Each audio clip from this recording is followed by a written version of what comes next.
Bonjour, alors j'ai remarqué sur le groupe que beaucoup de personnes avaient de la misère à avoir des belles surfaces égales et lisses. Donc je me suis dit que j'allais faire un tout petit vidéo pour juste expliquer les principes de base pour arriver à ce résultat-là. D'accord? Donc là j'ai une pièce chaude. Je vais commencer par l'étirer sur la bigorne. Et après, je vais ramener mes faces lisses. En fait, je vais faire un aminci simplement. Donc, je vais ramener mes faces égales et lisses. Donc, vous allez remarquer quand je vais frapper sur la bigorne, je vais toujours frapper ici au centre pour ne pas courber ma pièce, pour simplement forcer le matériel à s'étirer au lieu d'aller plier. Et une fois que je vais avoir vraiment fait mes coches comme celle-là en fait sur la pièce, je vais aller les aplanir sur la face plane, sur la face de l'enclume plate. Et avec le marteau, je vais aller frapper chacune de mes bosses. D'accord? Première étape. Donc là, je vais toujours frapper au centre.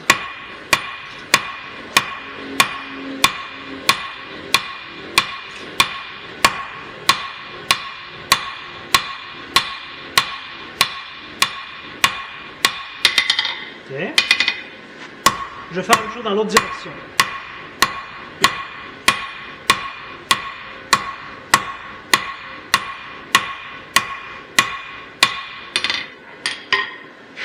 Là, comme vous voyez, j'ai des bosses un peu partout. Là, je vais reprendre une chauffe, je vais continuer à tirer encore un coup, mais après, quand je vais revenir sur la face d'enclume, c'est ces bosses-là que je vais frapper. Je vais surveiller. Quand je frappe cette face-là, je vais frapper les bosses que j'ai vues quand elles étaient de côté. Puis après, une fois que j'ai fini de frapper cette face-là, je vois les bosses qu'il y a sur les autres côtés. Donc quand je vais retourner ma pièce, je vais pouvoir aller frapper de nouveau les bosses que j'avais vues. Et à nouveau, je vais voir les bosses qu'il y a sur mes faces. Et comme ça, je vais alterner d'un côté à l'autre. Puis je vais toujours aller chercher que mes bosses. Si je frappe n'importe où, ou si je frappe sur des zones qui sont déjà des creux, ben je vais empirer ma situation au lieu d'avoir un beau fini égal. Donc, je vais reprendre une chauffe.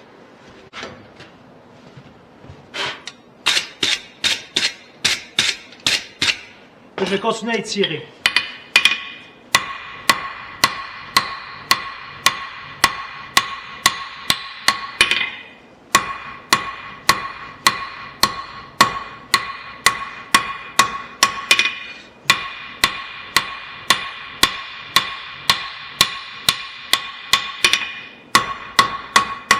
Je vais juste me remettre droit parce que j'ai une petite courbe.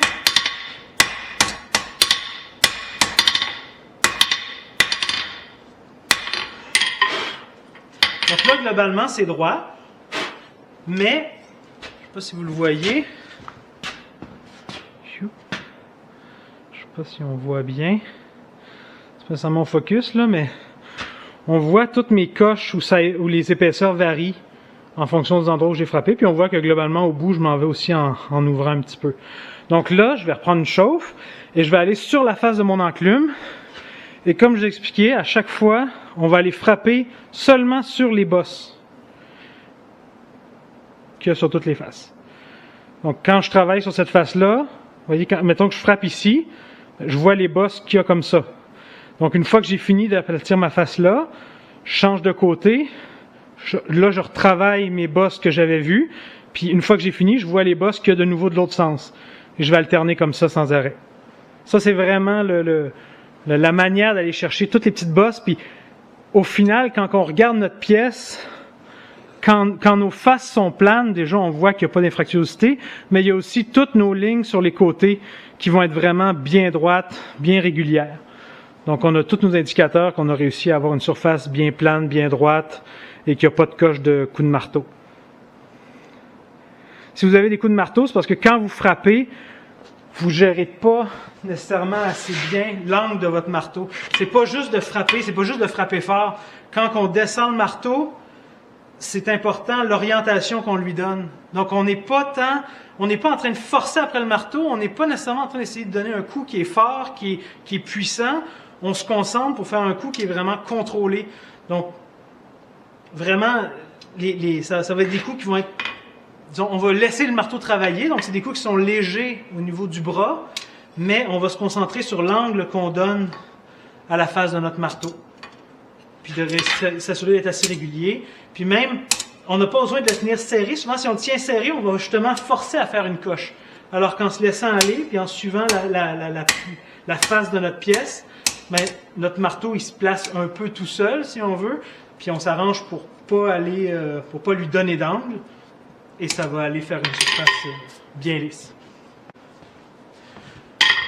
Donc là, je vais brosser aussi. Ça va éviter que la calamine vienne s'incruster dans ma pièce. Regardez mon enclume propre. Et là, je vais y aller en frappant. Je regarde mes bosses. Je vais y aller en frappant mes bosses. Je vais aussi frapper de manière très régulière. Chaque coup va chevaucher le coup précédent. Je change de côté. Oups.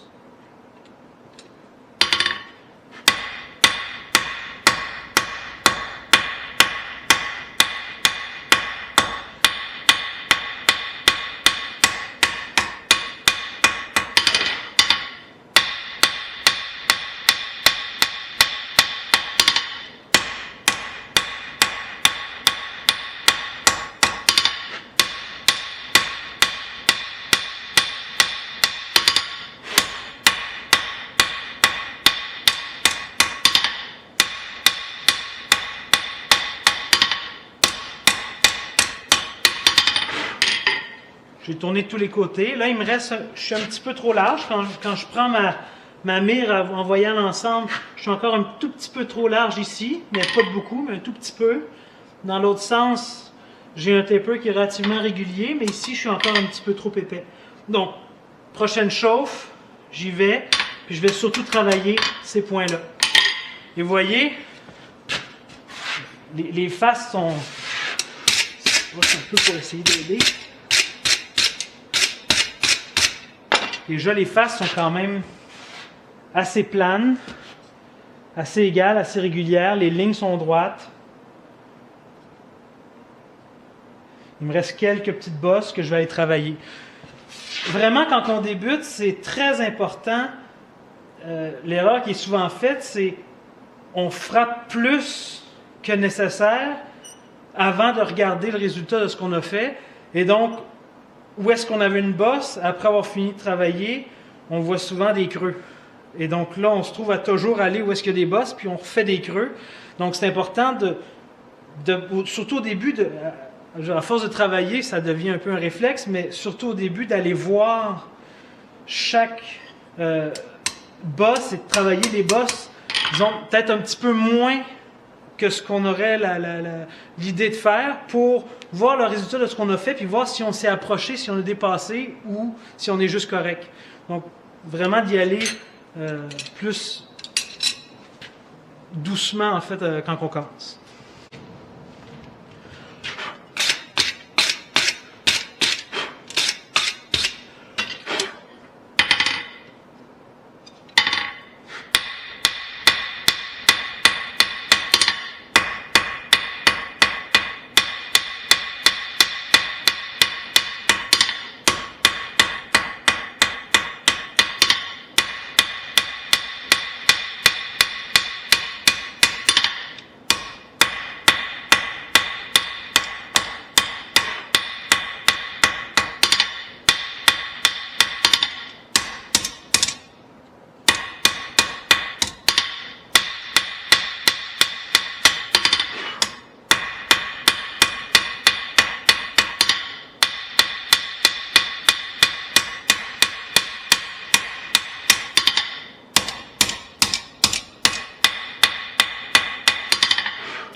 Tout le long, quand je travaille, j'essaie de garder ma pièce droite. Plus elle est droite, plus c'est facile pour moi de repérer où j'ai des bosses. Parce que sinon, commencer à essayer d'arranger son œil pour être capable de repérer les bosses à travers toutes les courbes qu'il y a dans la pièce, ben on se nuit au lieu de s'aider. Et je sais pas si je l'ai dit aussi au départ, mais voilà.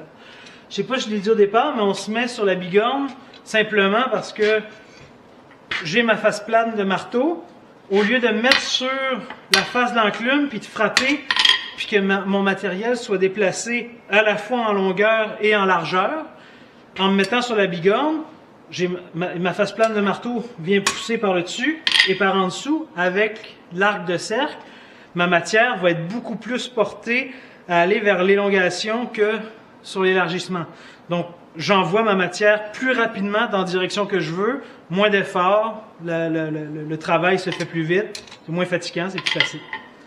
Donc voilà, donc ici, moi par exemple, là je suis satisfait.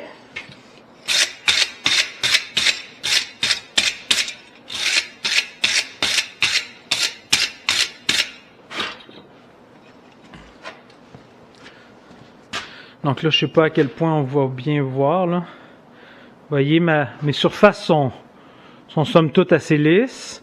J'aurais pu, là ça c'est juste au marteau. Vous voyez, touc.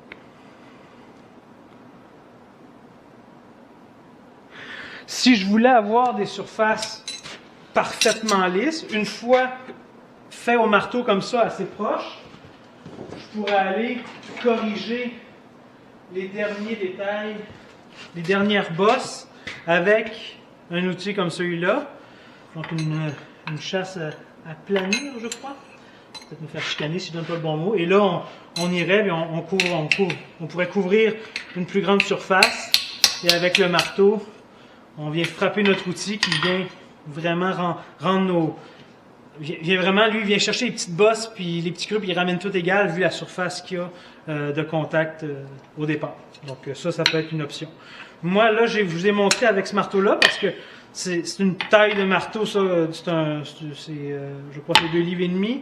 C'est une taille de marteau assez classique pour tout le monde. Moi, normalement, je travaille avec un marteau beaucoup plus gros parce que j'aime mieux donner moins de coups, je trouve ça moins fatigant.